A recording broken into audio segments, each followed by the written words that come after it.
En esta mañana quiero compartir con ustedes, hermanos, algo que a mi parecer, y creo que así es también a la luz de las Sagradas Escrituras, es algo sumamente importante y determinante, hermanos, en nuestra vida como personas, en la vida de nuestras casas, en la vida de la iglesia y en la vida de una sociedad.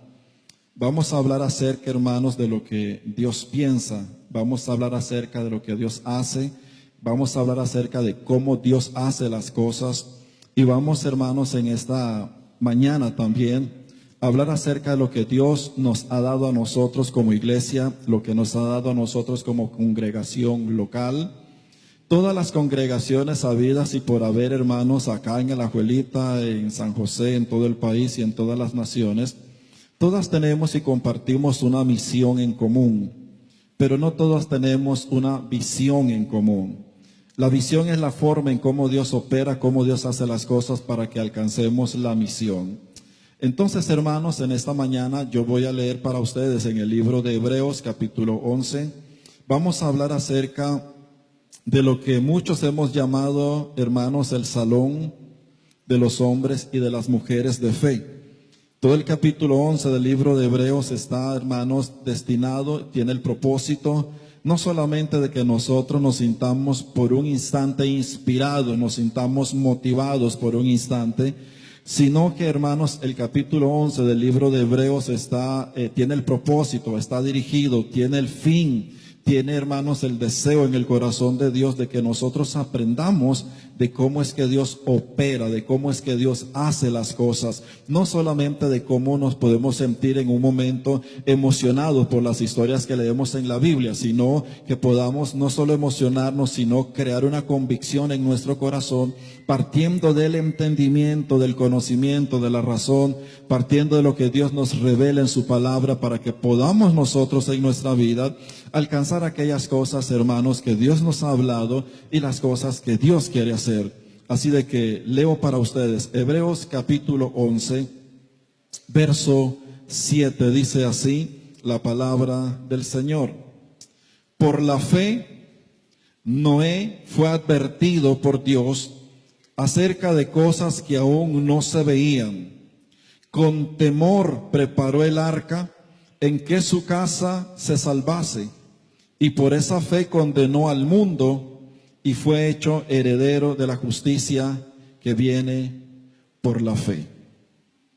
Este texto hace mucho tiempo lo compartí con los pastores de la iglesia en algunas de las reuniones que tuvimos, y esta mañana voy a tomarme el tiempo, hermanos, para compartir lo que ese verso a nosotros nos enseña como iglesia, nos enseña como gente de Dios, como iglesia, como pueblo de Dios, así como usted lo conciba. Vamos a hablar acerca de esto. Cuando nosotros generalmente hablamos, hermanos, de estas personas en el capítulo 11 de Hebreos, inmediatamente nuestra naturaleza humana salta, hermanos, y comienza a darse un viaje exótico, un viaje muy emotivo por todo ese momento en el que está sucediendo toda esa situación. Pero a veces nosotros perdemos un detalle que para mí, hermanos, es el detalle culminante, es el detalle que determina las cosas de lo que están sucediendo o por lo menos de lo que narra capítulo 11 del libro de Hebreos. Si yo les preguntase a usted en esta mañana, hermanos, piensen en Noé, un hombre de fe. ¿Qué es lo primero que vendría a usted cuando yo le pongo a usted o le sugiero el nombre de Noé como un hombre de Dios, como un hombre de fe? ¿Qué es lo primero que usted recordaría de este legendario viejito que murió bien, pero bien entrado en años, ¿verdad? Montones de años que cumplió. ¿Qué piensa usted, qué recuerda usted cuando mencionamos el nombre Noé? ¿Qué viene a su mente? ¿Qué viene a su corazón cuando hablamos de Noé? Por lo general, cuando hablamos de este personaje Noé, lo primero que recordamos en nuestra mente es el arca.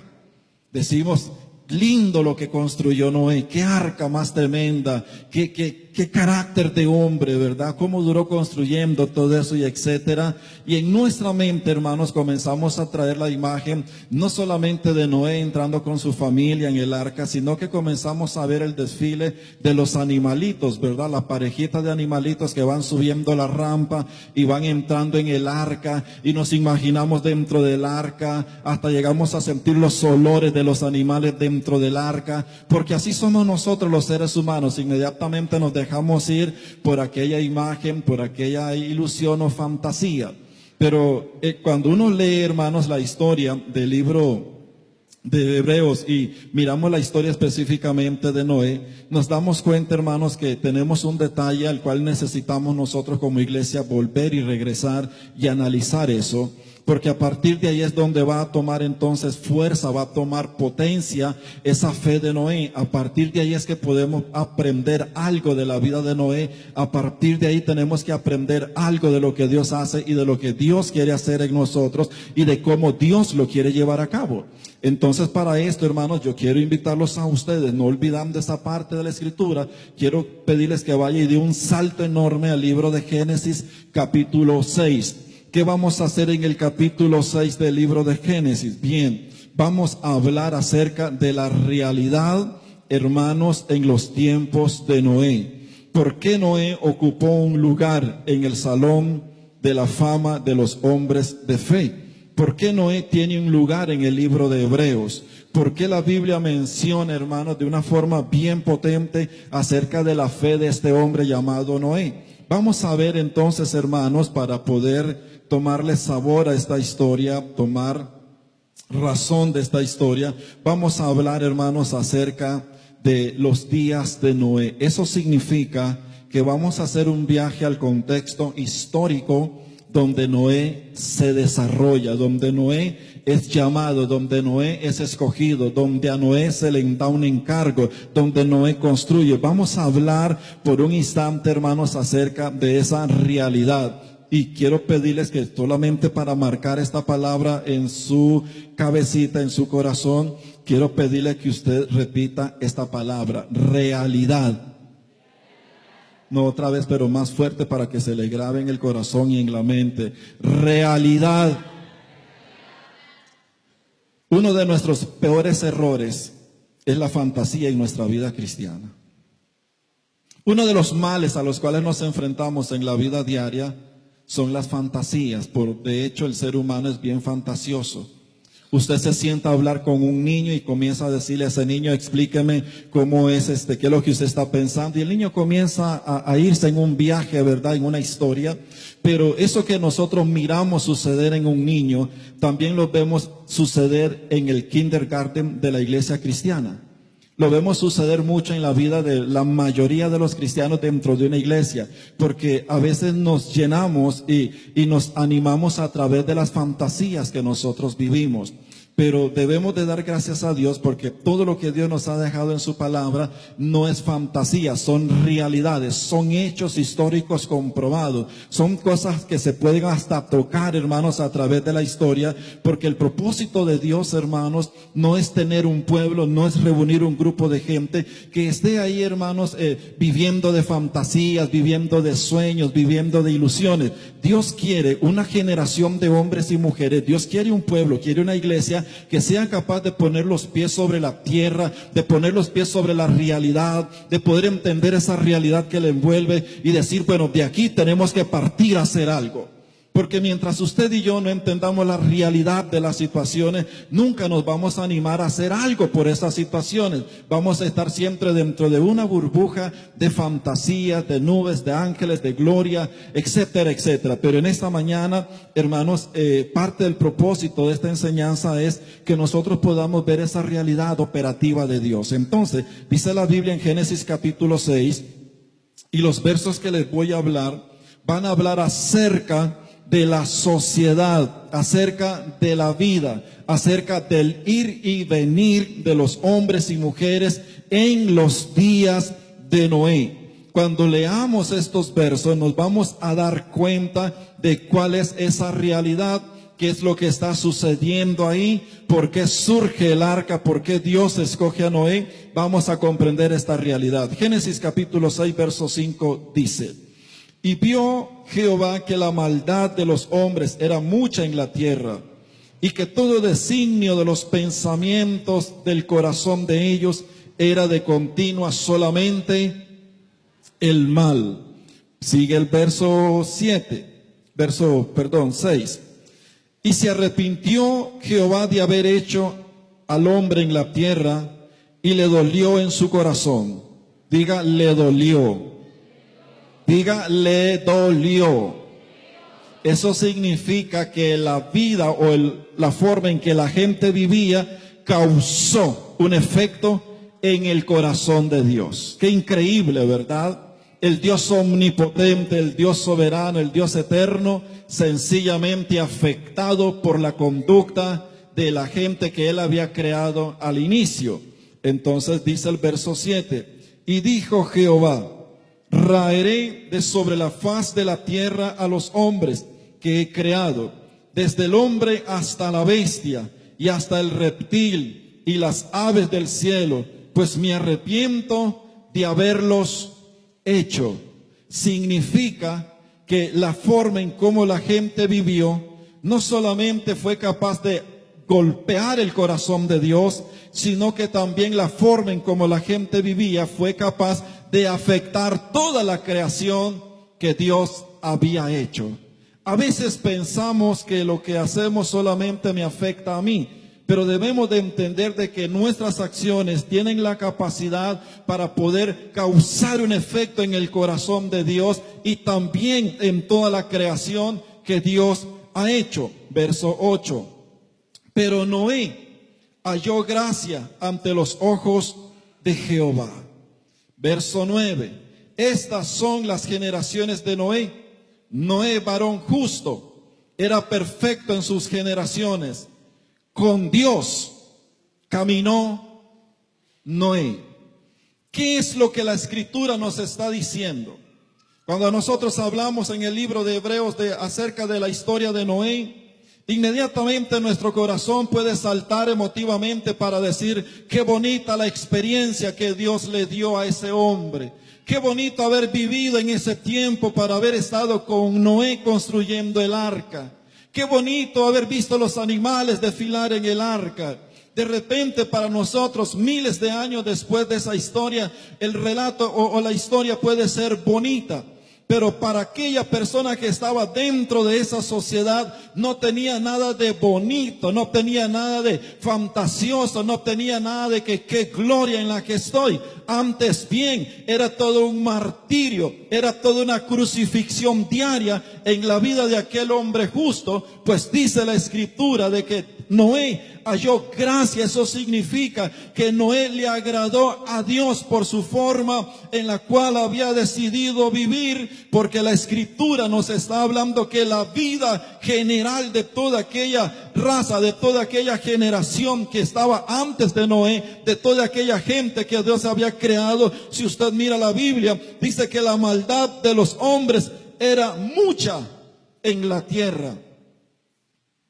Voy a decirlo otra vez: la maldad de los hombres en ese tiempo era mucha en la tierra. Déjeme darle un detalle bíblico.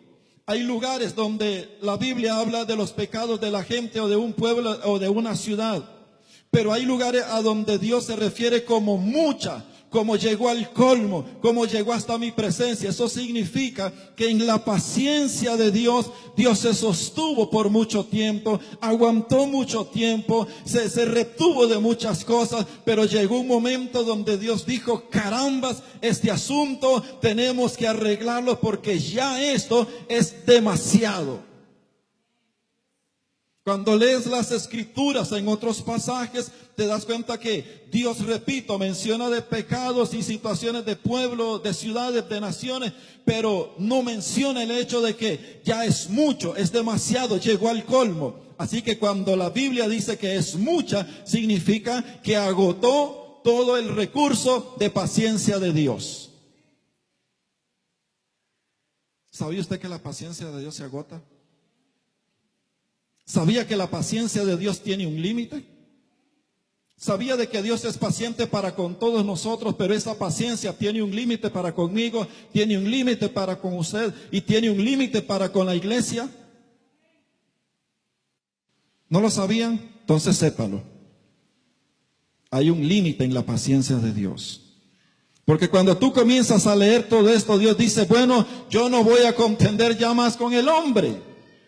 Ya aquí solamente queda una situación por hacer. Y dijo, señores, les habló a su corte celestial, así como les habló antes de crear al hombre, cuando dijo, hagamos al hombre, llama a su equipo de trabajo y dijo, hagamos al hombre. Ahora Dios dice, señores, aquí solo queda una cosa por hacer.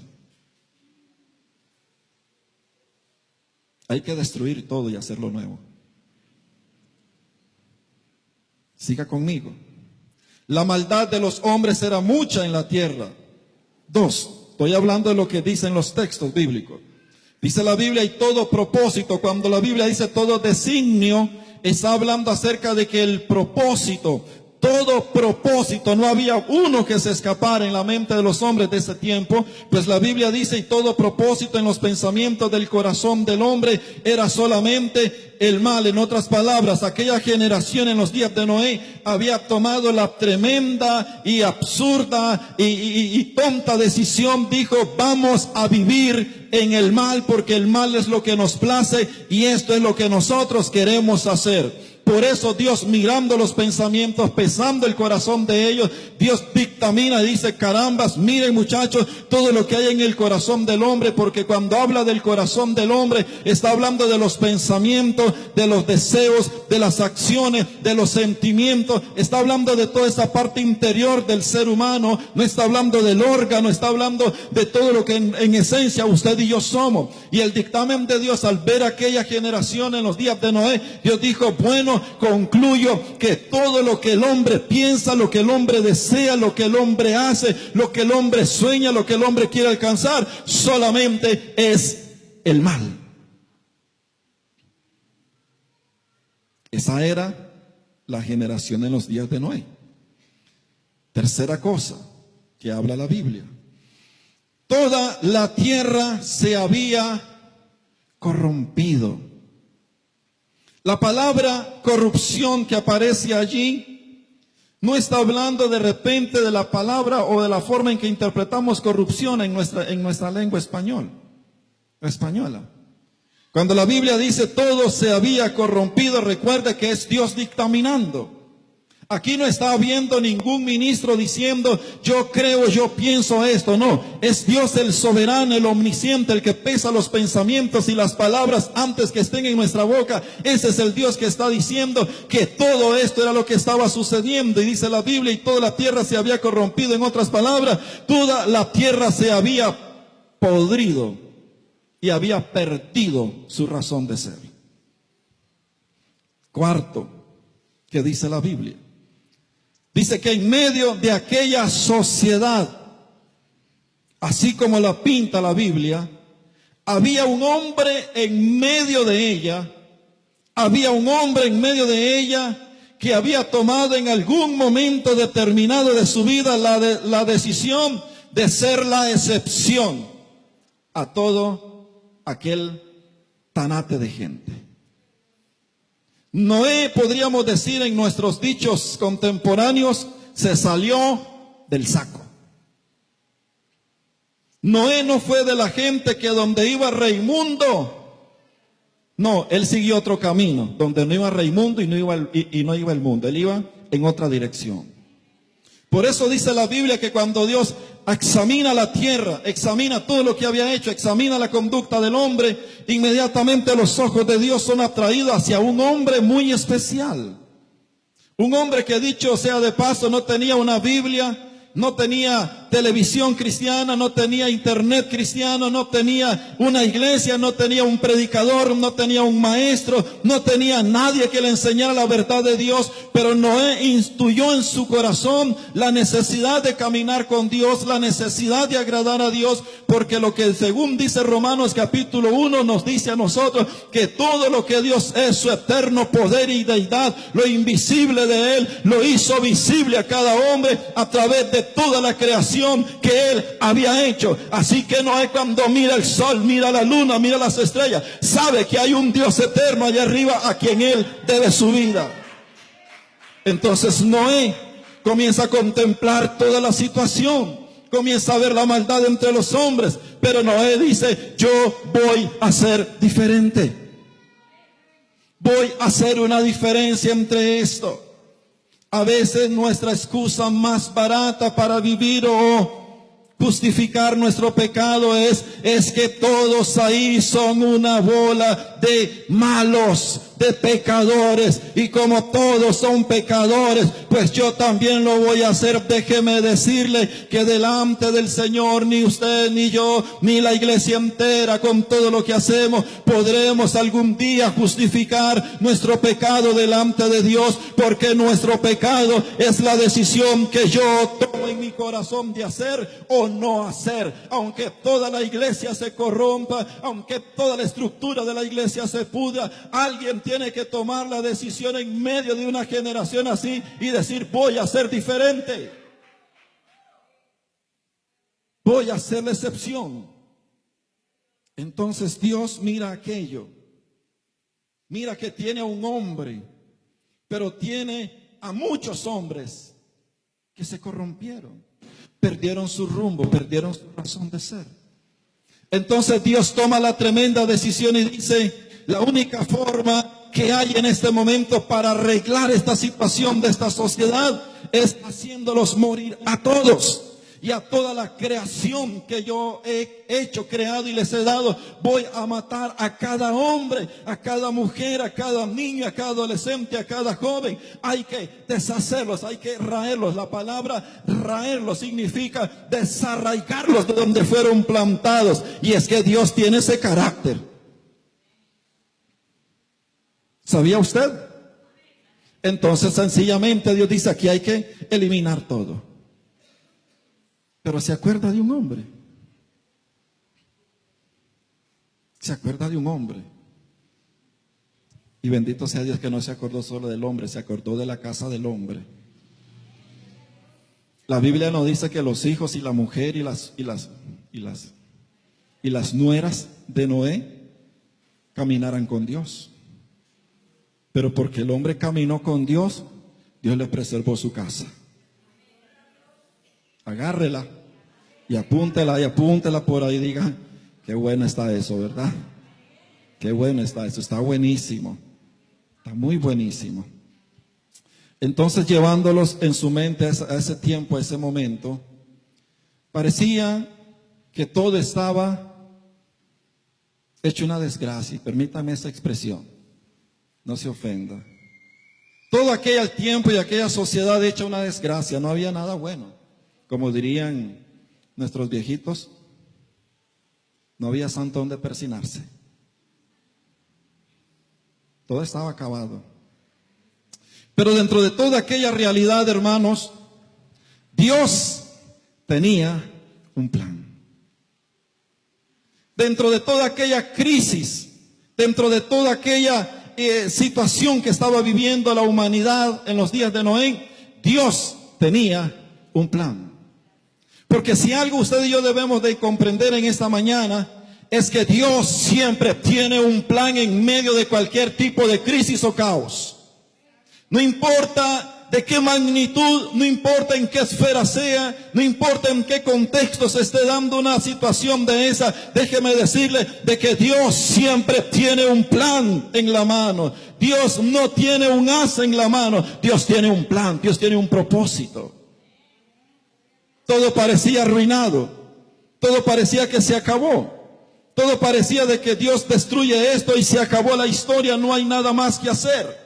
Pero ese no era el plan de Dios. El plan de Dios era: vamos a quitar lo que está malo, pero después de esto que quitemos, tengo un plan. Voy a levantar una nueva generación dentro de esta tierra que yo he creado. Dios no dijo: voy a terminar y voy ahí a deprimirme, voy ahí a ver qué ahora qué hago allá en otros planetas con los ángeles, con qué sé yo, qué más hay allá arriba. Dios tenía un plan serio con los hombres.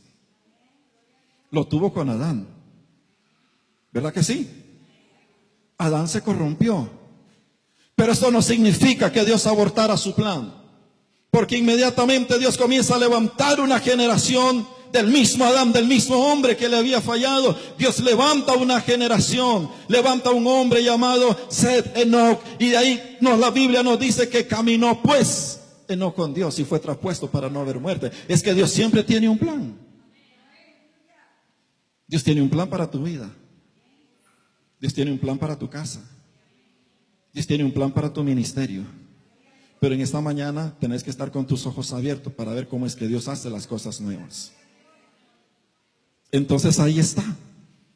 Todo lo que miramos en la Biblia nos habla, hermanos, en esa historia en particular, de todas las situaciones, las desgracias, las calamidades que hay ahí. Pero Dios se había propuesto en su corazón hacer algo nuevo partiendo de algo que ya existe. Déjenme explicarle esto. Cuando tú vas al libro de Génesis, te das cuenta que en toda la Biblia, el primer capítulo y capítulo 2 del libro de Génesis nos habla, y el libro de Hebreos también nos habla, de que todo lo que usted y yo hoy somos capaces de ver, lo vemos, y Dios lo hizo por el poder de su palabra, lo hizo ser de lo que no había. O sea, en otras palabras, nada existía y Dios dijo, sea, y fórmese, y crezca, y nazca, y reprodúzcase. Dios está soltando su palabra sobre cosas que no existen y comienzan a existir. Pero cuando llegamos a la historia de Noé, Dios va a operar de otra forma. Dios muy bien pudo preservar la vida de Noé y decir una vez más, vamos a hacer una nueva generación. Pero Dios no lo hace de esa forma. Dios llama a aquel hombre, preserva la vida de aquel hombre, porque había un plan en el corazón de Dios, pero ese plan iba a partir de algo que ya existía. En otras palabras, lo que Dios va a hacer es a sacar una nueva generación a través de los lomos de Noé. Va a reproducir su creación a través de lo que ya él había creado anteriormente. ¿Qué te estoy diciendo en esto? De que cuando Dios tiene un plan, tiene un propósito, siempre va a partir de lo que ya existe. Va a hacer las cosas de lo que ya hay. Lo que va a sufrir, lo que hay, es una transformación.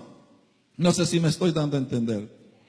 Permítame decirle, viene Moisés delante de Dios, quita el calzado de tus pies porque en el lugar que estás santo es. Y ven, yo te he escogido, vas a ir a mi pueblo. He escuchado el clamor de mi pueblo, de la opresión que está viviendo. Ven, porque tú lo vas a libertar, Señor. Yo no puedo ir, soy un tartamudo. Yo no puedo hacer esto, no puedo hacer lo otro. Y si voy, ellos me dicen, ¿quién me ha enviado? ¿Qué testimonio tengo yo para decirle de que Dios me envió? Entonces Dios le dice, Moisés, ¿qué tienes en tu mano?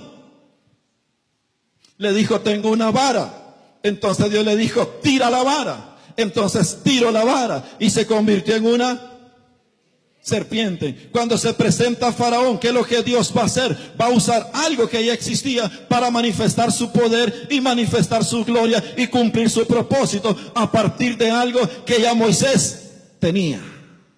Recuerda la multiplicación de los peces en la historia de los 5,000 y los 4,000. Los discípulos están preocupados. Jesús les dice a ellos, vayan ustedes allá a las ciudades, compren y tráiganles de comer. Jesús los está probando, los está desafiando. De repente hasta se quiere echar una sonrisa de ver qué es la respuesta que le van a los discípulos. Los discípulos dicen, Señor, no tenemos mucha plata para comprarle a todos. Dice, tranquilo, pónganlos de 100, de 20 en 20 y repartan nada más. Traigan lo que tienen. Hubo una multiplicación a partir de lo que ya existía. Pudo el Señor decir que caigan peces del cielo, pudieron haber caído ballenas a la palabra de Dios. Pero Él quiso hacer las cosas a través de lo que ya existía. Sigamos entonces. Entonces miramos esto y vemos que aquel hombre llamado Noé, hermanos, va a tener un encuentro con Dios. La pregunta que debemos entonces hacernos, si en primera instancia Dios va a destruir, pero tiene un plan de preservar aquello y a través de aquello levantar una nueva generación en los días de Noé, la pregunta que debemos de hacernos es, iglesia, ¿cómo lo hizo? ¿Cuál fue el mecanismo que Dios usó para hacerlo? ¿De qué se avalió Dios para poder hacer aquello? Porque nunca en la mente de Dios estuvo el propósito de decir, no quiero ver más al hombre, porque había un hombre llamado Noé que fue capaz de demostrarle a Dios que lo que había hecho era correcto. Hubo un hombre que le pudo dar un testimonio a Dios y decirle: Señor, ciertamente todos hicieron esto, pero yo te quiero decir que tu obra en mí no ha sido en vano, porque aquí estoy. Me recuerda las palabras del apóstol Pablo hablándole a los corintios cuando dice: porque el evangelio que yo recibí, el evangelio que está en mi corazón, no ha sido en vano en mí. Queriendo decir de alguna forma a muchos corintios en aquella época: el evangelio que ustedes recibieron ha sido en vano, o sea, de nada les sirvió. Y es que a veces lo que Dios hace, hermanos, a muchos lo toman y les sirven y otros lo desechan. Y por supuesto, no les va a servir más que para condenación eterna. Sigamos. ¿Cómo Dios lo hizo? Cuando Dios va a hacer algo, cuando Dios llega al punto de hacer todo un análisis, de hacer toda una investigación, un estudio, cuando Dios se sienta con su corte y comienza a analizar todo, Dios envía ángeles en misión a todo aquello que le traigan informe, no porque Dios no lo sepa, sino porque Dios está estructurado así en su reino. Hay ángeles que llevan y traen, no son ángeles chismosos, son ángeles que tienen una lengua santa, que traen una información correcta al trono de Dios. Y la información que hay de aquellos tiempos es todo está echado a perder. Cuando Dios examina a la iglesia, no crea usted de que esta iglesia y las demás congregaciones en toda la faz de la tierra están a espaldas de Dios. Todos nosotros como iglesia estamos todos los santos días, las 24 horas del día, siendo observados por Dios y por sus santos ángeles. Pues no olvide que dice la Biblia que los ojos de Jehová recorren toda la tierra y que no hay nada oculto delante de él, hermanos, que se les puede esconder. Dios está observando, está midiendo, está teniendo, hermanos, toda una planificación con su iglesia. Sabe el verdadero estado de la iglesia, sabe el verdadero estado suyo y mío. En esta mañana precisamente Dios sabe cómo se están cocinando los frijoles en nuestra vida. Él lo sabe perfectamente. Por si no le fuese suficiente, la Biblia nos dice que tengamos temor y reverencia, ya que estamos delante de millares de ángeles. Y no es porque los ángeles vayan a hacer algo contra ti como persona, contra tu casa, contra la iglesia, no. Es que los ángeles llevan y traen. ¿Recuerda el sueño que tuvo Jacob? Cuando llegó a aquel prado y se durmió y puso una piedra de almohada y se acostó. Y tuvo un sueño y vio una escalera que tocaba la tierra y tocaba el cielo, y miró ángeles que subían y ángeles que bajaban. ¿Tú crees que esa sencillamente es una visión romántica de parte de Dios para Jacob, diciéndole: Jacobcito, yo quiero que tú mires cómo juego con los ángeles? No, Señor, no, iglesia. Eso está hablando de una operación angelical de parte de Dios, no solo en los días de Jacob, sino también en medio de nuestros tiempos. Porque si usted no lo sabía, en medio de nuestros tiempos sigue habiendo toda una operación angelical para con la iglesia, porque hay ángeles que suben y hay ángeles que bajan, hay ángeles que traen y hay ángeles que llevan, y muchos de ellos llevan información de la iglesia. Llevan información de la iglesia. Cuando Dios hace todo el análisis, dice: caramba, esto está podrido, esto está echado a perder. Esta ciudad, hablando de los tiempos de Noé, perdió el rumbo. Si mirase a la iglesia, posiblemente también la iglesia se ha corrompido y ha dicho Dios: perdieron el rumbo, perdieron el propósito. Entonces Dios dice: bueno, señores y señores, hay que hacer algo. Hay que hacer algo. Diga: Dios tiene que hacer algo. Dios nunca va a perder. Lo que Él dijo, Él lo hará. Y nunca nadie podrá romper sus proyectos. Los podrá demorar, pero jamás los podrá detener, porque son los proyectos de Dios. ¿Me explico? Bien, ¿qué es lo primero que entonces tenemos? Lo primero que tenemos, hermanos, es de que Dios siempre tiene un plan. Nunca nada de lo que ha sucedido desde los días de la creación y hasta la culminación de los tiempos, nunca nada va a tomar a Dios desprevenido. Nunca nada va a suceder a espaldas de Dios. Todo lo que ocurre hoy, lo que ocurrirá mañana, lo que ocurrirá dentro de un mes si Cristo no ha venido o no nos hemos muerto, ciertamente está velado a nuestro conocer, a nuestro entender. Pero en la omnisciencia de Dios, todo está severamente, señores, al descubierto. Dios todo lo sabe. Así que Dios crea a Adán, mira la generación cómo se pierde, mira a Noé, entonces Dios dice, hay un plan. Tenemos un plan porque Dios siempre tiene un plan. Dios nunca improvisa. Dios nunca va a improvisar con tu vida. Dios nunca va a improvisar con una iglesia. Dios nunca va a improvisar con un barrio, con una ciudad, con un país, con una nación, con el mundo entero. Dios nunca va a simplemente a improvisar algo porque algo se le presentó y Dios dijo, caramba, ¿y ahora qué hago con esto? ¿Qué lío en el que estoy?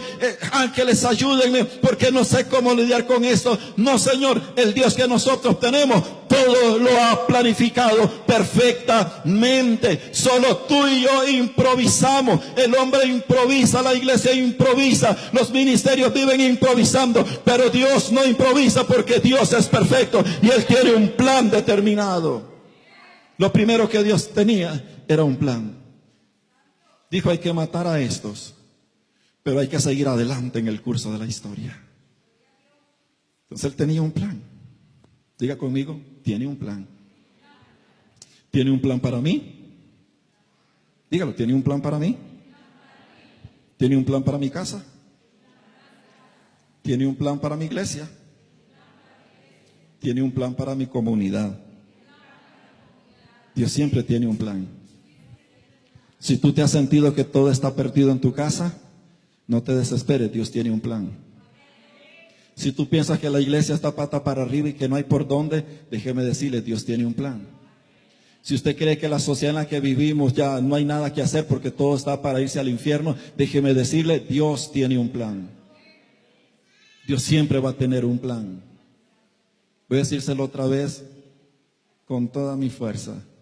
Dios siempre tiene un plan. El diablo improvisa porque él no es omnisciente. Esta mañana ha sido una sorpresa para él. Él no se esperaba, el diablo no se esperaba esta mañana que compartiéramos esto. Así que en este momento yo me imagino que el diablo y sus demonios están corriendo de arriba a abajo en los aires aquí en esta iglesia, tratando de robar esta palabra de la mente y del corazón de usted, porque Él tiene siempre que estar improvisando. Mi Dios no improvisa, Él tiene un plan para nosotros. Él siempre tiene un plan. Lo segundo que vemos en esta historia de cómo Dios echa a andar y hace sus cosas, es que Dios necesitaba a alguien con quien compartir su plan. Dios precisa de alguien con quien compartir su plan. Aunque Dios es absoluto, Dios es omnipotente, omnipresente, Dios no necesita a nadie. Pero resulta ser que lo que las Escrituras nos enseñan es que siempre que Dios va a hacer algo, siempre que Dios tiene un plan, Dios va a tratar de alguna forma de involucrar a su gente, va a tratar de involucrar hombres y mujeres que quieran andar con Él, porque Dios precisa poder compartir con el hombre sus planes. Por eso cuando los ángeles visitan a Abraham y ya Dios tenía un plan de destruir Sodoma y Gomorra. Bien dice la Biblia que viene el ángel de Jehová a la casa de Abraham, no entran a la tienda, se sientan debajo de un árbol. Abraham sale corriendo y dice, quédense aquí, les voy a preparar un cabrito asado. Mientras el cabrito se está asando con todos los olores, conversemos nosotros. Entonces dice la Biblia que el ángel de Jehová dijo, ¿cómo yo podré encubrir esto que voy a hacer a mi siervo Abraham? ¿Cómo voy a encubrirlo? ¿Qué es lo que le está diciendo? Yo necesito decirle a él lo que va a pasar. Yo quiero que él sepa cuál es mi propósito aquí. Porque no vine a comerme un cabrito, no vine a pasar un buen rato con él. Yo he venido para cumplir una misión y necesito que él entienda, que él sepa que yo tengo un plan para esto. Es que a veces pensamos de que somos tan románticos a veces que cuando pensamos en el huerto de Edén decimos, es que Dios venía al atardecer y nos imaginamos toda una escena romántica, ¿no es cierto? Dios entrando hacia hurtadillas, aquí vengo. Adán, ¿dónde estás? Yo vengo a tener un momento de amor contigo. No, Dios no tiene nada de romántico con su gente.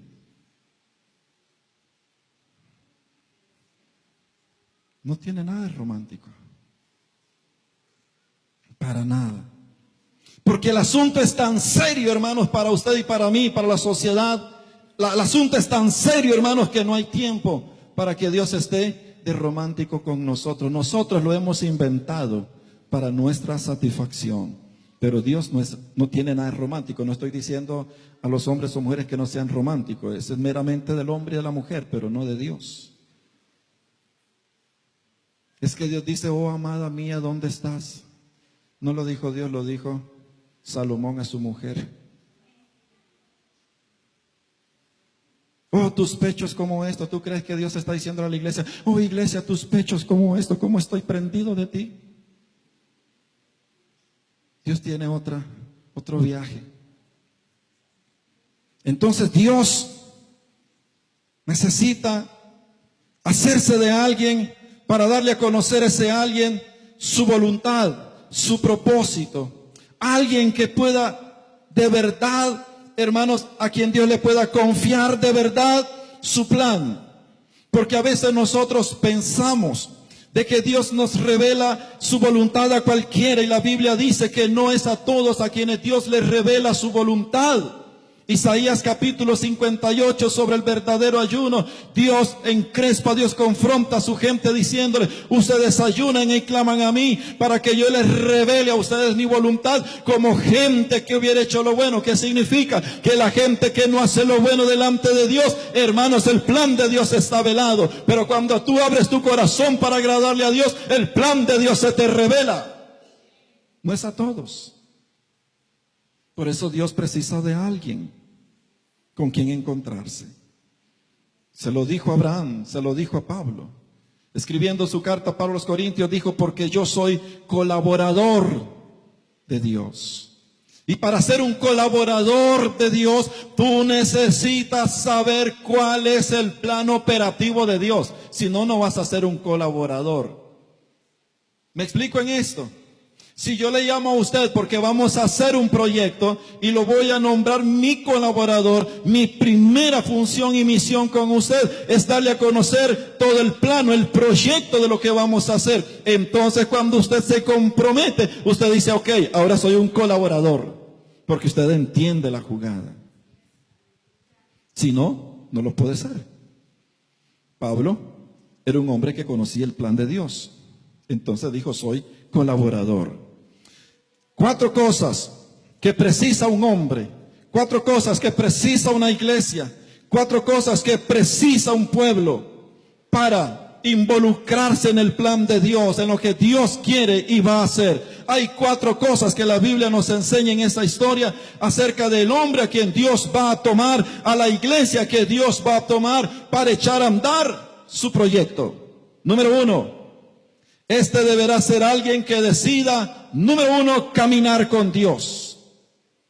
Esto está hablando de que no es sencillamente un sentimiento ahí del momento. Está hablando de alguien que tiene conciencia en su corazón, que reconoce que necesito caminar con Dios, y eso va a implicar que aunque nadie quiera andar con Dios, que aunque nadie quiera caminar con Dios, yo decido en esta mañana caminar con Dios, cueste lo que cueste, pierda lo que pierda, muera a lo que muera. Tomo la decisión de caminar con Dios, y esa decisión no puede ser impuesta ni por la iglesia, ni por un ministerio, ni por la crisis ante las cuales muchos de nosotros somos acostumbrados a tomar decisiones cuando estamos en crisis.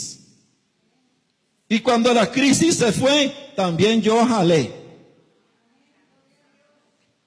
Esta no es la iglesia ni es el hombre con el que Dios va a tratar y va a dar a conocer su plan. Dios necesita un hombre con conciencia, un hombre con entendimiento, un hombre con la honestidad y humildad suficiente para reconocer que no ha hecho las cosas bien, pero que de hoy en adelante me propongo hacer las cosas como deben de ser hechas.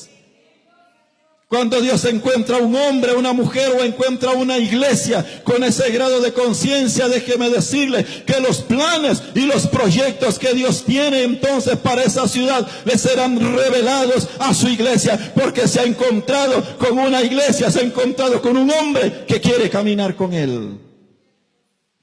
2. Necesita ser alguien que decida escucharlo a él. Cuando tú vas a Génesis capítulo 6, verso 12 en adelante, una vez que la Biblia nos dice que Noé halló gracia delante de los ojos de Dios, y estas son las generaciones de Noé: Noé, varón justo, perfecto, apartado del mal, y caminó Dios con Noé. Lo siguiente que Dios le va a decir a Noé: Noé, siéntate acá. Te voy a decir cómo está la sociedad en la que tú estás. Y tú puedes ver en los versos siguientes cómo Dios se toma el tiempo para hablarle a este hombre y decirle: mira, la tierra está corrompida. Mira, los pensamientos del hombre solamente son el mal. Mira, este asunto está echado a perder, Noé. Lo primero, lo segundo, que se precisa de ese hombre, de esa iglesia, es que sepa escuchar a Dios. Entre las miles de voces que podemos oír diariamente. Porque usted escucha voces. ¿Verdad que sí? ¿Usted me escuchó lo que dije? Usted escucha voces.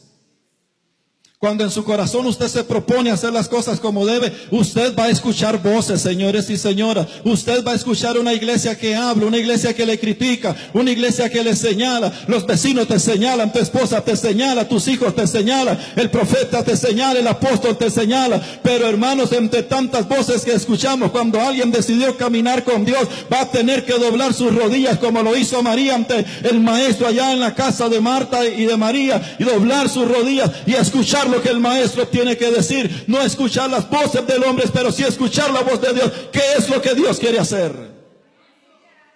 Me veo muchas veces tentado a hacer tantas cosas que serían bonitas hacer en la iglesia.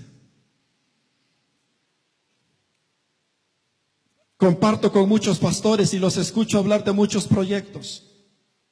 Y cuando les escucho en todo el fiestón que se tienen muchos de ellos, digo, caramba, y yo no estoy de fiesta en eso. Me gustaría meter ese asunto en la iglesia para que la iglesia se sienta más cómoda, más alegre, se sienta más contenta, e incluso se sientan contentos conmigo también, para que yo no estarlos fregando más su vida. Y verás qué mal se siente. Pero yo tomé una decisión, y es: voy a oír a Dios entre miles de voces. Y más que a usted, y más que a mi casa, y más que a mi esposa, voy a oír la voz de Dios. Porque a menos que tú te decidas hacerlo, el plan no se te va a revelar. Por eso la Biblia dice que el pueblo de Israel engrosó sus oídos, y llegó Dios a un punto donde le dijo: ok, les voy a poner unas grandes orejas, pero no van a escuchar. Porque Dios va a dar a conocer sus cosas, sus misterios, a aquellos que estén dispuestos a oírlos y a pagar el precio por escucharlo. Porque si usted cree que en esta mañana estás pagando un precio por oír, tú no estás pagando ningún precio por escuchar en esta hora. Te tocará pagarlo a solas. A solas. Tercera cosa que alguien necesita. Este deberá de ser alguien que decida obedecerle. Aun cuando vaya en contra de todo y de todos. Piensa en Noé. ¿Tú crees que los 100 y resto de años que duró Noé construyendo el arca eran cantitos de alabaré, yo me gozaré en tu presencia, yo siento tu presencia está sobre mí, yo siento tu fluir, Señor, yo sé que tú, yo no te veo, pero yo sé que tú estás aquí, tú tocas mi corazón? ¿Tú crees que Noé estaba en esa cantareta durante todos esos años? ¿Tú crees de repente que porque la Biblia no lo registra, usando un poco de lógica, tú no crees que la multitud que estaba ya perdiéndose estaba señalando, tratando de parar el proyecto que Dios le había dado a Noé? ¿O tú piensas que Noé solamente se la pasó con el violín ahí nada más y el arca se construyó puro violín? No se equivoque, iglesia, tuvo que pagar un precio y su precio fue: voy a obedecer a Dios, aun cuando no veo nada, lo voy a obedecer porque Dios me lo ha mostrado. Por eso es que no todos pueden conocer el plan de Dios, porque hay que pagar un precio para esto. Cuarta cosa, antes de Jeremías pagó un precio. Jeremías fue un hombre que agradó a Dios, y en medio de la situación en que vivía el pueblo de Israel, Dios le reveló a Jeremías su plan. Y Jeremías habló su plan, habló su proyecto, habló lo que Dios tenía y quería hacer. Y nadie lo quiso escuchar. Es más, le pagaron encarcelando, apaleándolo y poniéndolo a morirse de hambre, pudriéndose los pies dentro de un pozo anegado de barro. Ahí era la casa de Jeremías. ¿Cuántos de ustedes quieren conocer el plan de Dios? ¿Estás dispuesto a que Dios te lance a un pozo? Como lo hizo con Daniel. Pagaron un precio por andar con Dios. Cuarto, este deberá de ser alguien que decida creerle. Aun cuando nada se vea, si vas a ser el hombre o vas a ser la iglesia que Dios va a usar en estos tiempos para revelar su plan, para cambiar la historia, para traer una transformación no solo a tu vida, no solo a tu casa, sino a este lugar donde nosotros estamos caminando todos los días. Si vas a ser uno de esos escogidos y si vas a ser una de esas iglesias, entonces debes de prepararte para creerle a Dios, aun cuando tus ojos no miren nada ni sientan nada. Vas a necesitar creerle a Dios. Por eso el libro de Hebreos dice que por la fe Noé, cuando fue advertido acerca de estas cosas, con temor preparó el arca. Cuando no se veía nada, Dios le dijo: Noé, traigo un diluvio, los voy a ahogar a todos. Y nunca había llovido en la tierra. Nunca se había mirado una gota, solo una gota que hubiese caído del cielo. Posiblemente hubiese ayudado un poco al entusiasmo de Noé, pero la tierra, el cielo no se abría con lluvia para ese tiempo, sino que de la tierra brotaba un vapor que regaba la tierra. Noé, ni idea, ni conocimiento, ni nada escrito, él no sabía nada acerca de lluvia. Dios le dijo: voy a traer un diluvio, ni lluvia, mucho menos un diluvio. ¿Qué es esto, Señor, que un diluvio? Si no sé ni qué es lluvia, no sé ni qué es pelos de gato, Señor, y me estás hablando de un diluvio. Pero el hombre que decide caminar con Dios, el hombre que decide en su corazón oír a Dios, el hombre que decide obedecer a Dios, estará en la capacidad suprema de Dios para creerle a Dios acerca de cosas que ni se miran ni lo entienden. Porque a veces queremos entender las cosas, porque mi naturaleza humana me exige que yo entienda, que yo algo en lo cual yo obtenga control. Y déjeme decirle que cuando Dios se propone hacer algo, lo menos y la persona menos que va a tener control eres tú, porque es el plan de Dios y es el Espíritu de Dios que lo sostiene. No es el hombre, no es la iglesia que lo maneja, es Dios que lo hace. Por eso lo que precisas es creerle, no controlarlo. Es que a mí no me parece, a Dios no le importa si te parece. Porque no es tu plan, es el plan de Dios. Seguimos. Tercero, Dios le daría a Noé una misión y una visión. Diga conmigo, misión y visión. Entonces Noé está allá, pero Dios tiene una misión para Noé y le dice: Noé, voy a desarraigar a todo ser viviente de la tierra, los voy a matar a todos. Pero tengo un plan. Y este es el plan: que a través de ti vamos a levantar una nueva generación. A través de los animales que ya existen vamos a traer una nueva creación. Esa era la misión de Noé. Porque déjeme decirle que todo lo que Dios planea con su iglesia no está centralizado en tu egocentrismo y en tu autocomplacencia. La iglesia ha entendido mal esto, porque ha pensado de que nosotros somos la atracción de Dios y la atracción del universo. Pensamos de que yo y usted como iglesia, todo gira en derredor nuestro. Pero se equivoca, nada gira en derredor nuestro. El plan de Dios no es solo con nosotros, el plan de Dios es la gente que está afuera, y es por la gente que Dios nos sostiene, y es por esa gente que hoy les hablo, porque el plan de Dios está afuera, no está con usted. Todo lo hemos centralizado a nosotros.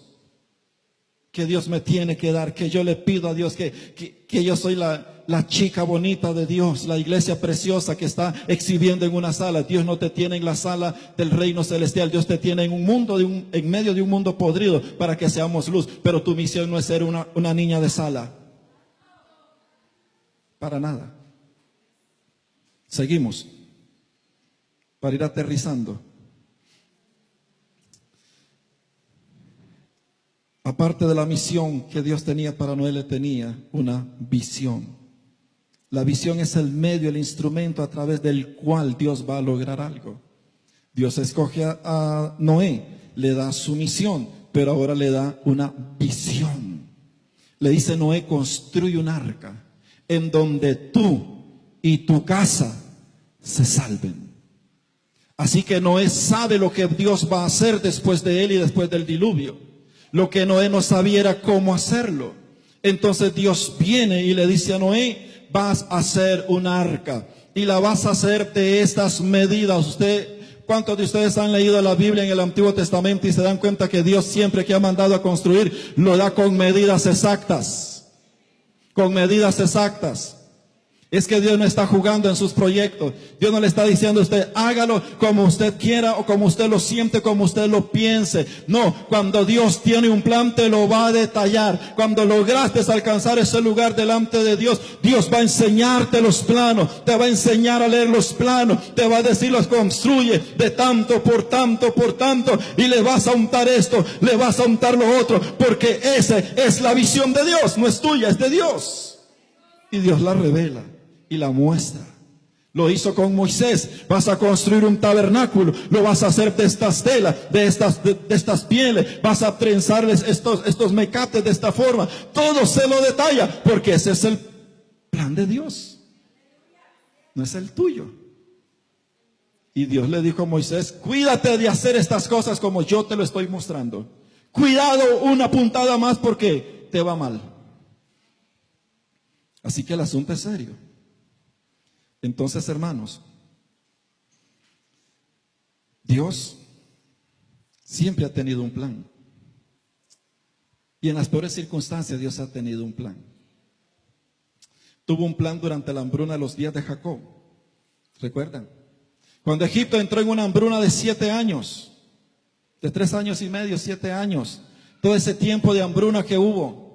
Cuando se vino toda esa muerte que venía sobre Egipto, déjeme decirle que esa hambruna delante del trono de Dios no era algo que Dios no esperaba. Él sabía que venía una hambruna, pero Dios comienza a trabajar con un joven de 17 años. Déjeme decirle, muchachos, busquen a Dios, porque Dios quiere trabajar contigo.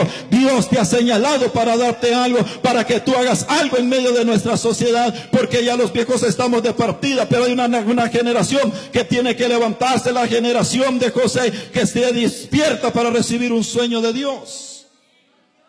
Joven, usted no está aquí para seguirse divirtiendo, buscar una novia, buscar con quién apretarse. Tiene que entender que cada vez que usted venga al culto, venga deseando en su corazón encontrarse con Dios, tener una revelación de Dios para que sea salvo en la vida, para que encuentre su destino en la vida.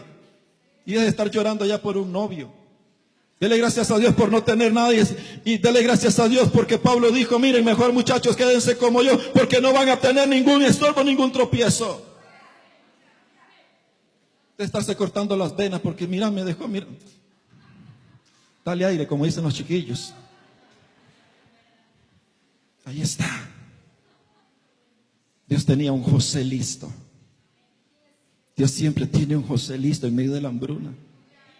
En los días de Elías, el sumo sacerdote, cuando Israel llega a la decadencia moral, espiritual y social, cuando los ministros de Dios le dieron la espalda a Dios, corrompieron el sacerdocio delante de Dios, déjeme decirle que Dios nos echó a morir diciendo, ¿y ahora qué hacemos, muchachos? ¿Cómo echamos a andar el asunto? No, Dios tenía un plan porque desde antes que Elí hubiese nacido, ya Dios lo había conocido, sabía el desarrollo de la historia, pero Dios comenzó a trabajar en el vientre de una mujer estéril, haciendo un milagro y dando a esa mujer Ana un hijo, a la cual ella dijo, si me dieres un hijo, yo te lo consagro, te lo dedico, y llamó a su hijo Samuel, porque Dios siempre tiene un Samuel.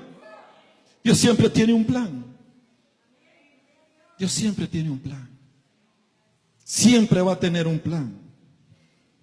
Lo tuvo en los tiempos de los muros derribados de Jerusalén. 70 años los muros tirados, las puertas quemadas a fuego. Los levitas y sacerdotes y ministros de esos tiempos celebraban todo el culto a Dios entre las ruinas. Y no era ese el plan de Dios, pero Dios tenía un plan y lo iba a echar a andar a través de un hombre que ni estaba en ese lugar, estaba a miles de kilómetros de ese lugar. Le estoy hablando de Nehemías. Pero era un hombre con un corazón para Dios. No era ni profeta, ni sacerdote, ni escriba, no era nadie, era un copero del rey. No tenía que ver nada con la vida religiosa de Jerusalén, pero allá a la distancia tenía un corazón para Dios. Y dijo, hermanos, cuéntenme cómo está Jerusalén. Y cuando le contaron, el hombre comenzó a quebrantarse en su corazón, porque tenía un corazón para Dios. Hoy en día la soberbia y el orgullo nuestro nos hace pensar que tenemos un corazón para Dios porque hacemos algunas tonterías en la iglesia. Pero de repente tú más nunca has sabido lo que es tener eso por Dios.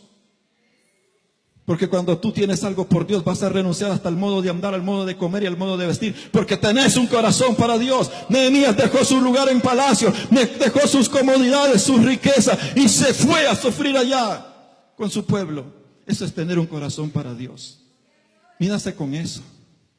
No es el cuentecito de que hoy no, porque mira, en mi agenda dice de que este mes ya me congregué este domingo. Entonces, hermano, los veo dentro de 22 días. Porque hay muchos de ustedes que tienen una agenda hasta para venir al culto. Hoy me tocó, mañana no me toca, mañana sí me toca, mañana tal vez voy. Déjeme decirle, vote y mande al infierno esa agenda porque no es de Dios. Dios tiene una agenda para usted y más nos conviene buscarlo. Hoy ya oré media hora, entonces no, ya me voy, me toca hasta dentro de 15 días volver a la iglesia, al culto de oración, ¿sabe? En los tiempos en los que estamos viviendo, más nos convendría a nosotros divorciarnos de este mundo y de muchas cosas y meternos de cabeza en un culto de oración, porque es tiempo para buscar a Dios. No esté vacilando más con Dios. Y no estemos jugando, digo, no estemos jugando, porque eso me corresponde a mí también, con Dios. Dios tenía siempre un plan. Y les puedo hablar de la Biblia en el Antiguo y el Nuevo Testamento, de cómo Dios siempre ha tenido un plan. Lo que muchas veces Dios no ha tenido un hombre, una iglesia que le responda. Pero Dios siempre tiene un plan. Se lo digo otra vez. Dios tiene un plan. Y Dios tiene un plan para esta tierra. Hay algo nuevo que Dios está haciendo. Que cuando tú lo oigas y cuando tú lo mires, no lo creerás. Pero Dios tiene un plan. Por encima de la estadística del país con respecto a esta tierra, por encima de la estadística de delincuencia, de tráfico de drogas, de la prostitución infantil, porque si usted no lo sabía, la Alajuelita está en uno de los primeros lugares donde más abuso infantil se da. ¿Sabía eso usted? Sabía el grado de corrupción que hemos llegado, donde padres lanzan a sus niños de 11, 12 años a prostituirse para ellos poderse fumar un puro de marihuana. Usted sabía eso, señores. Esto es lo que nos está pasando a nosotros. Eso es lo que el país, el gobierno está diciendo de nosotros. ¿Sabía usted que ocupamos el primer lugar en el índice de adolescentes embarazadas? ¿Sabía eso usted, que nosotros estamos ocupando uno de los primeros lugares en toda la nación? Mientras tú y yo estamos aquí coqueteando, hermanos, con un culto, estamos coqueteando a jugar de cristianito, que de vez en cuando yo voy, de vez en cuando yo oro, de vez en cuando voy a hacer algo, de repente para sentirme bien o para que no me esté molestando el pastor. Déjeme decirle, yo no tengo ningún problema con usted, porque yo personalmente he tomado una decisión en mi vida y voy a hacer lo que tenga que hacer, con lo que pueda hacer y con que tenga que hacerlo, porque hay que hacer algo, hermanos. Y si usted quiere caminar, camine. Y si no, ya tomé una decisión estos días y dije, no voy a buscar a nadie más. Ya me cansé de estarle diciendo, hermano, hermana, venga, congréguese, váyase. No, ya usted está grandecito y aquí durante un año hemos dado palabra del cielo para que usted aprenda a caminar y a vivir con Dios. Excepto a los que están enfermos, voy a visitarlos con todo mi corazón. ¿Me escuchó? No espere que yo lo llame más. Sea serio ya con Dios. Ocupamos los primeros lugares en la pobreza, y como si fuera poco, estamos sumidos dentro de una iglesia adormecida por su vanidad y por su egocentrismo. En enero del 2015 tomamos la decisión de entrar en un proceso de transformación. 5 minutos y termino. En el 2015, enero de 2015, tomamos la decisión de entrar en un proceso de transformación. En el mes de enero a mayo, tomamos la decisión de iniciar toda esta operación, la cual recibió el nombre durante ese tiempo, después de hablar, pensar, orar, rogar a Dios, porque fuimos conscientes de que algo necesitamos que Dios haga. Porque si Dios no hace algo en mi vida, si Dios no hace algo en la vida de los pastores y de los líderes de esta iglesia, si Dios no hace algo con nosotros, señores y señores, preparémonos, porque el fin está cerca. Entonces nos dimos a la tarea de buscar, pedir perdón a Dios, etcétera. Entonces vino a nuestro corazón lo que hoy usted conoce como la Operación Gedeón, la cual algunos de ustedes ni interés tienen. Y algunos de otros que vienen a la escuela tienen porque saben que si no, no cantan, si no, no predican, si no, no ministran o no hacen nada. Pero no porque en su corazón usted tenga. Y no hablo de la mayoría, hablo de la minoría, y doy gloria a Dios por la mayoría, porque en la mayoría algo está sucediendo en su corazón. Iniciamos la Operación Gedeón con la firme decisión, hermanos, de entrar en esta iglesia en un proceso de transformación. Y en junio del año anterior iniciamos con el instrumento que nos va a ayudar a poder alcanzar lo que Dios quiere. Y esto es la Escuela de Obreros. La Escuela de Obreros, hermanos, que está dirigida, está orientada no a buscar cómo crecer vanagloriosamente, sino todo lo contrario. Está destinada, hermanos, y el firme propósito de esta escuela es que usted y yo aprendamos a tener un carácter correcto para con Dios. Porque déjeme decirle algo, si nada realmente trascendental ha pasado en nuestro entorno, es porque Dios todavía no se ha encontrado ni con un hombre, ni con una iglesia que le agrade. Si Dios no ha hecho algo, no es porque Dios no quiera.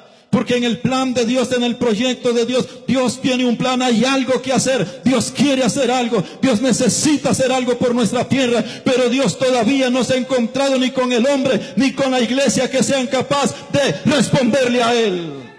Porque estamos muy ocupados en nuestros asuntos. Pensamos que todos tenemos un lindo corazón por lo que hacemos, o por lo que sentimos, o por lo que nosotros o los demás nos hacen sentir. Pero es tiempo de reconocer nuestra maldad. Es tiempo de reconocer nuestro pecado. Es tiempo de humillarnos delante de Dios y decirle: Señor, Si tú no has hecho algo, no es porque el diablo es poderoso, y no es porque el imperio del narcotráfico o prostitución, lo que sea, no es porque ese imperio es poderoso, no. Déjeme decirle que si el diablo hoy es fuerte en Alajuelita, es porque hay una iglesia débil. Es porque hay una iglesia débil. No importa cuántas cosas usted haga, no importa en cuántas cosas nos metamos, en cuántas locuras hagamos aquí, hermanos, para hacer sentir un ambiente bonito o para tener algo gracioso en los cultos. Déjeme decirle, Dios no está con eso. Dios va a favor de algo más grande, porque el plan de Dios no es entretener a la iglesia. El plan de Dios es que la iglesia se comprometa con Dios. Por eso estamos aquí. Si usted vino aquí en esta mañana y va a ser miembro de esta iglesia, comience a meterse esto en el corazón. Porque les digo algo en el nombre de Jesús. Dios va a caminar con el que quiere caminar, y con el que no quiere caminar, pues no caminará. Pero tarde o temprano vas a adaptarte a lo que Dios quiere, o vas a tener que emigrar, porque en esta casa va a haber una casa de hombres y mujeres comprometidos y arraigados en su corazón para con Dios. Vas a tener que alistarte. Y si después de esto no me quieres hablar, déjeme decirle, yo tomé mi decisión. Y si me quiere hablar y regalarme cosas, también tomé mi decisión de aceptarle lo que usted me quiera dar. Hombres y mujeres que tengan un corazón correcto, porque esa es la gente que Dios va a usar. Dios se fijó en Noé, se fijó en Job, se fijó en David. Dios siempre se ha fijado en el corazón de la gente. El propósito de esta iglesia es levantar entre nosotros, hermanos, y desarrollar en nosotros un espíritu de oración.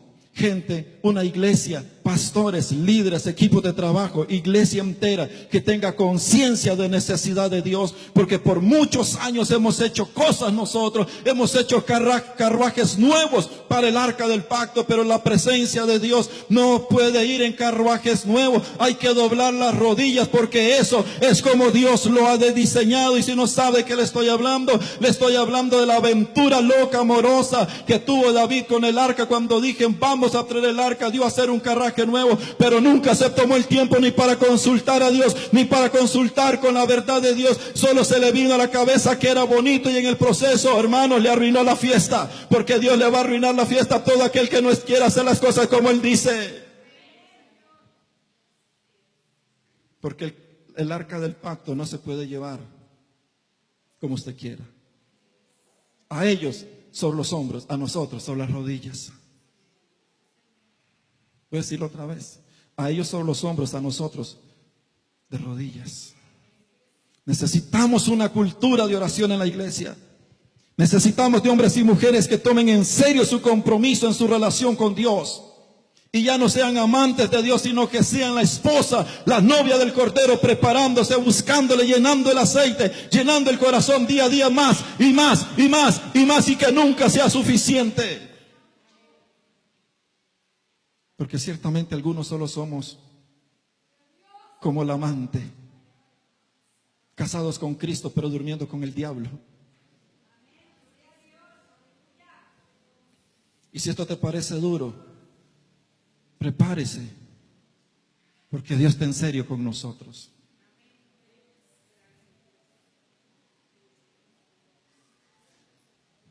Propósito: desarrollar una pasión en nuestro corazón por una verdadera evangelización. Lo que hemos hecho en años ha sido ofertar un evangelio vulgar y barato a la gente y a la iglesia. Venga a Cristo y Cristo resolverá tus problemas. Hermano, venga y cántele al Señor, y el Señor va a desbaratar a tus enemigos. Vaya al evangelio. Eso no es el evangelio, iglesia. Usted y yo necesitamos aprender qué es el evangelio de Cristo. Y por eso hemos diseñado un módulo en esta operación en la escuela, donde van a ser, hermanos, 2 meses donde nos vamos a meter en los evangelios para descubrir qué es el evangelio de Cristo. Porque ningún evangelio que no sea el evangelio de la cruz puede salvar a nadie. Solo el evangelio de la cruz, del arrepentimiento, de la conversión, de la renuncia, del morir día a día, del separarnos del mundo, es lo que trae la salvación y el nuevo nacimiento. No son, hermanos, los cultos elegantes. Necesitamos despertar esa pasión.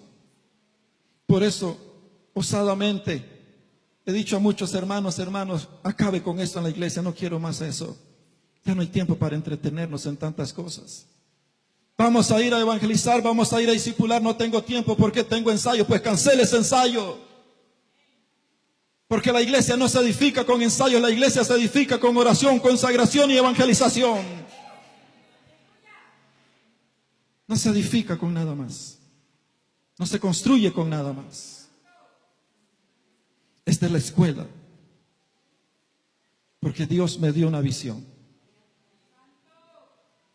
la cual respalda y sustenta la visión de nuestra iglesia.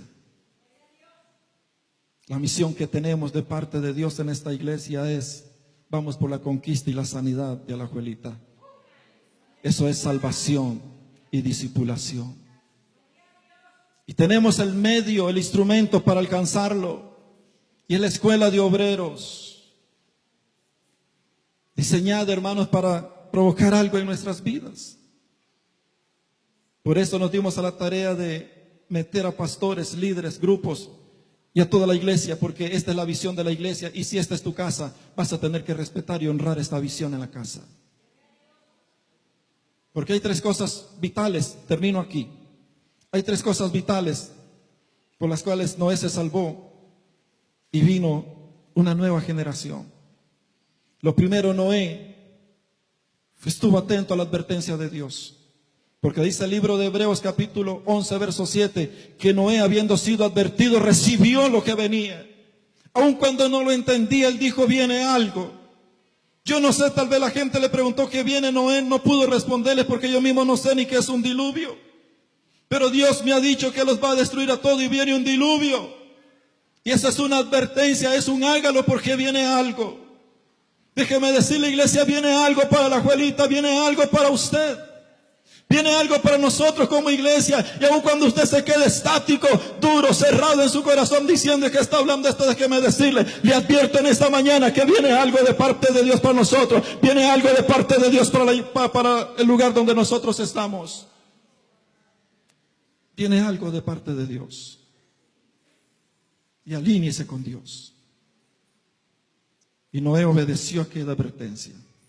Y dice la escritura que con temor preparó el arca. Con temor es la segunda clave, iglesia. Si vamos a hacer el plan de Dios y Dios va a hacer lo que ha dicho, más nos conviene tener reverencia y respeto hacia aquello que Dios nos da para lograr lo que Él quiere que alcancemos. Tú no te puedes imaginar a Moisés construyendo el tabernáculo cuando Dios le dijo: vas a poner un manto púrpura, y él dijo: no, le voy a agregar otro porque a mí me parece. Déjeme decirle que ahí mismo Dios lo hubiera matado. Porque Dios no está compartiendo sus cosas para que usted las discuta, para que usted las analice o para que usted las acomode a su gusto y antojo, porque es el tiempo en que hay que dejar de hacer lo que yo quiero y como a mí me gusta. Dios le dijo: debes de hacerlo conforme al diseño que te di. Porque Dios es así, hay que tener respeto. Usted que es alumno, vas a tener respeto de esta escuela. Porque esta escuela no es ningún cursillo de lo que hemos llevado muchas veces en nuestra vida. Que lo que nos ha hecho tan solamente es inflar nuestro ego. Porque conocemos y manejamos cosas. Este no está diseñado para que manejes cosas, está diseñado para que vivamos cosas. Ten respeto por la escuela. Y usted, iglesia, que no se ha involucrado, involúcrese, porque Dios quiere contar contigo. Tuvo respeto, con temor, eso es reverencia. Lo tercero que dice Hebreos es que Noé preparó. Diga conmigo, hay que prepararse. Pero ¿por qué no vamos ya con todo lo que tenemos? No funciona así. Siempre que hay algo de parte de Dios, y mídalo por esto, cuando Dios tiene algo, lo va a someter a proceso, y eso es tiempo. 100 y resto de años construyendo el arca. Tiempo. 40 años Moisés en el desierto para un ministerio de 40 años. Jesús 30 años preparándose, 40 años en el desierto. Juan el Bautista 20 años en el desierto para hacer un ministerio que no le alcanzó ni el año y medio. El apóstol Pablo 2 años en Arabia, no se sabe dónde, pero dice el evangelio que yo recibí, es que cuando las cosas son sometidas a proceso y a tiempo, se requiere fe, se requiere perseverancia, se requiere paciencia, pero al final habrá el producto de Dios, porque Dios no se va a jugar el chance con una iglesia infantil, inmadura y carnal. Dios se va a jugar el chance por la abuelita con una iglesia madura, fuerte, enérgica en sus principios. No piense que esto es jugar. Y dice la Biblia, póngase de pie por favor. Y la Biblia dice, y por esta fe Noé condenó al mundo y fue hecho heredero. Fue hecho heredero, dígame, se hereda. Hay una herencia. Hay una herencia. Hay una herencia cuando hacemos bien las cosas.